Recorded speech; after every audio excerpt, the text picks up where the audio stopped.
مرحبا كوتش عوض. يعني احنا نود ان نجري معك هذا اللقاء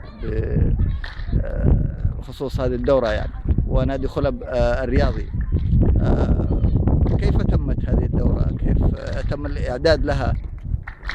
أولا أحييكم على استضافتي في هذا اللقاء، وأحيي نادي المصالحة واللاين على اللقاء الكريم. والهدف من الدورة هو لاكتشاف المواهب وإبراز النجوم للمستقبل. وأرجو من الأخوة مدربين الأندية أو كشافين الأندية في المناطق أو في المحافظات بالحضور ومتابعة هذه المواهب وصقلها للمستقبل. وهذه الدورة باسم نادي خلب الرياضي، والنادي الآن تحت التأسيس، ولدينا مجموعة من الناشئين والشباب. ولو حبذا أن يكون في دورات يعني للمدربين حتى يكون على تم الاستعداد أي لاكتشاف هذه المواهب. طيب أستاذ عوض، رأيكم ما هو السبب أو المبرر لغياب المدربين الشباب عزوفهم عن حضور الدورات الرياضية ما عدا البعض؟ والله أنا ما أعرف أي سبب لذلك، ولكن على ما أظن أن لم توجه لهم الدعوة في الوقت الحاضر.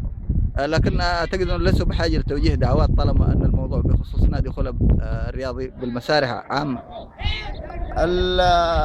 أنا برضو ألتمس لهم العذر لأن لم تفعل الدورة إعلاميا.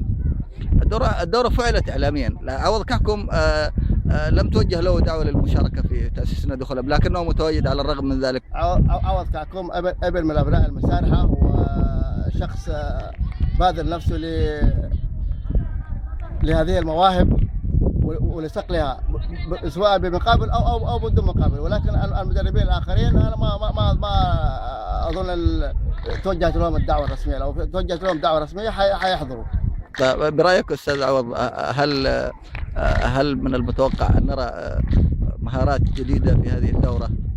والله المهارات ما تبرز إلا إذا كان وراها مدرب ويسقل موهبة اللاعب. لما يكون اللاعب لديه موهبة وعنده فكر كروي ويقابل مدرب يعني ذو خبرة أو مدرب لديه إمكانية متوفرة، ممكن يسقل هذه الموهبة ويقدمها للمستقبل. جميل جدا. كيف ترى أستاذ عوض مستقبل الشباب في ظل نادي رياضي حقيقي، نادي خلب الرياضي، في حالة وجود إن شاء الله يعني؟ والله لو فعل النادي وتأسس رسمي أنا أتوقع بروز أكثر من نجم. جميل جميل. شكرا أستاذ عوض على هذا اللقاء.